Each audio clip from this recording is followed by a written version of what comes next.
When Joel Edgerton called me, I thought, well, what am I missing? What's the catch? He said, well, here's the thing. You play guys that people kind of like, and the twist in this movie is that you're not that nice. So I want to cast somebody where they're not going to see it coming. I was like, got it.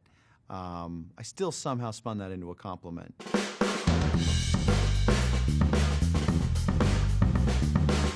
James Cooper was the character I played on Little House on the Prairie. He was a sweet young boy that lost his parents to a fiery stagecoach accident. He and his sister, Cassandra, thankfully were in a follow wagon and got to see Mom and Dad tumble down the side of a cliff.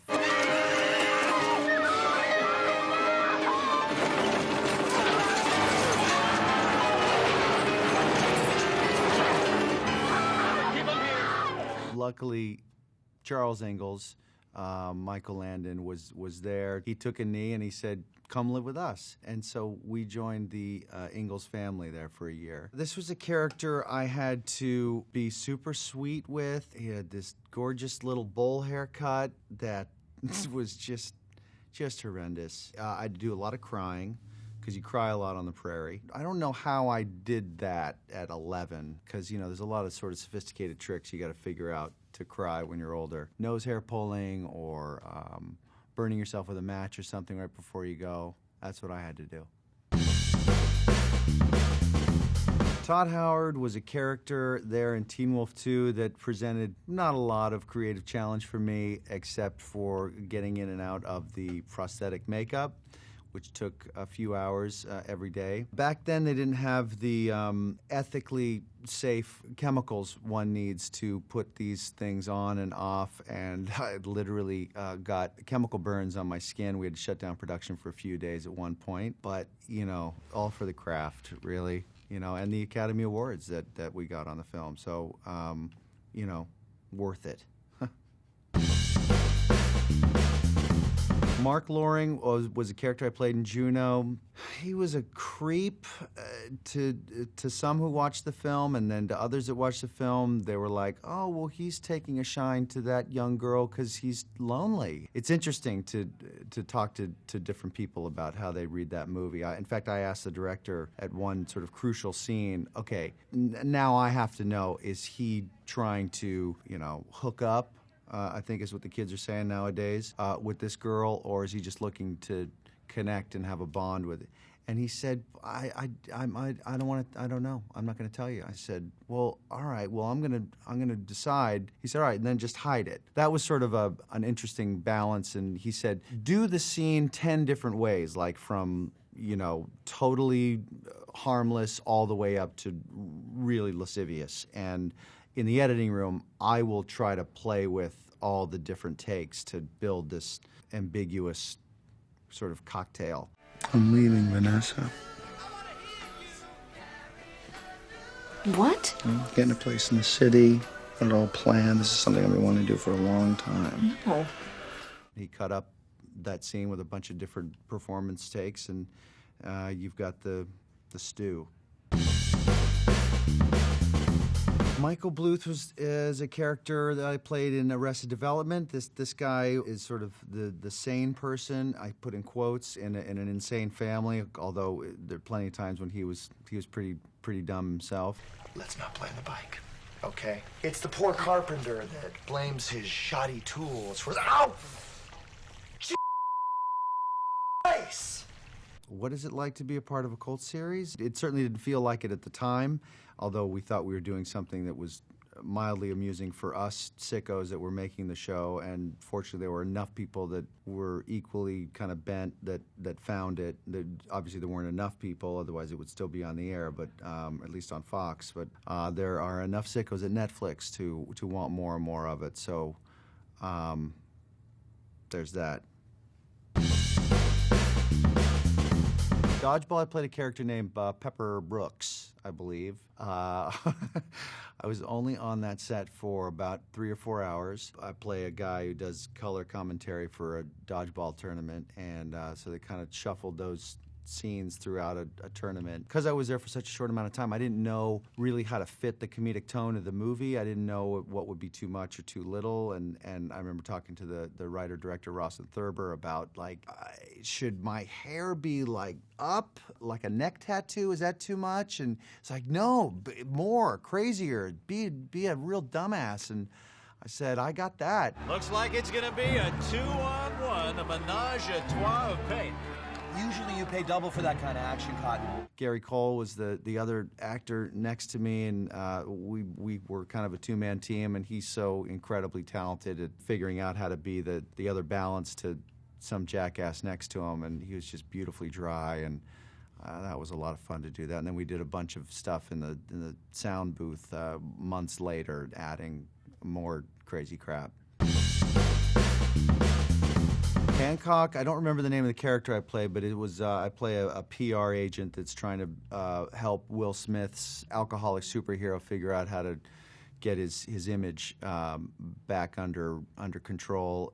All I really remember about shooting that movie was just feeling so lucky to be a part of some big-ass Hollywood movie with Will Smith, and Pete Berg was directing it. And it was just a huge production, and I'd never been a part of anything like that, and it was just really cool to see what this incredible crew was able to rig, and the safety units with the stunts and all the effects, and that was awesome. I'd love to do another film like that one day.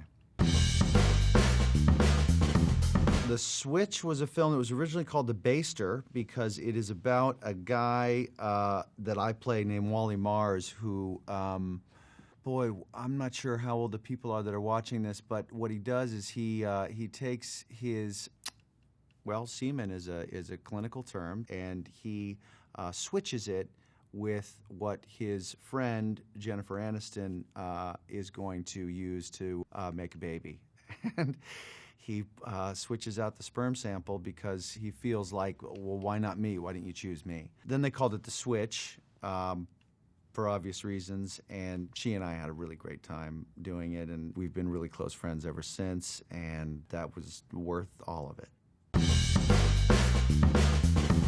I play Nick Hendricks in Horrible Bosses. The character, like most characters I play, was not too tough. The least dumb of a super dumb trio, or at least P thinks. The movie was a lot of fun to shoot. Everybody associated with it, cast and crew, we had a really good time. A little too much night work for an old man not like me. I like to be in bed by 4:30, 4:45. This went oftentimes to 9 or 10 at night. Ms. Aniston and I got to work together again on Horrible Bosses and Horrible Bosses 2. Had a pretty fun sex therapy scene, trying not to make each other laugh.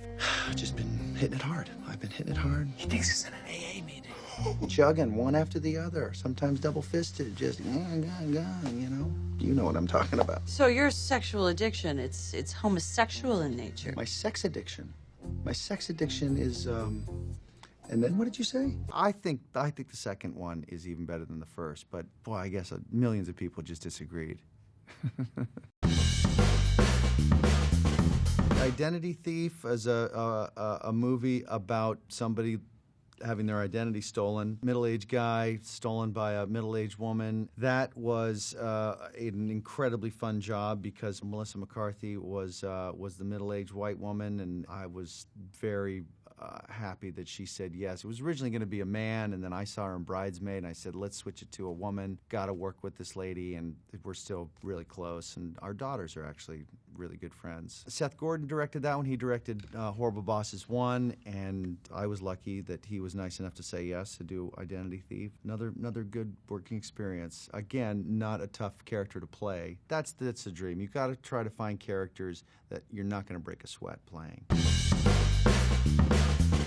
So in The Gift, there was this character named Simon Callum that I play who, when Joel Edgerton called me, I was very starstruck to take his phone call. I'm an enormous fan of his. And this movie, The Gift, is a really great job that he did as a first-time director. That was a really positive experience. We shot that in very short number of days. That was a film that Jason Blum produced, and he's got this incredible model where you shoot a movie for not a lot of money in a short amount of time, and it allows you to really keep your vision as a director exactly the way you want it, because he's not overexposed financially, and the movie did pretty well. So very, very happy to have been asked to do that.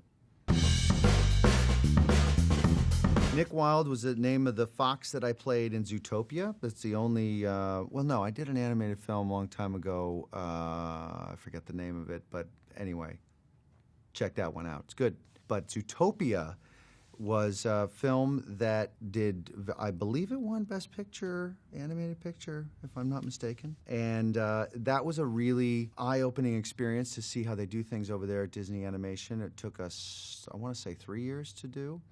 I went in there and did about 2 hours of work every 3 months.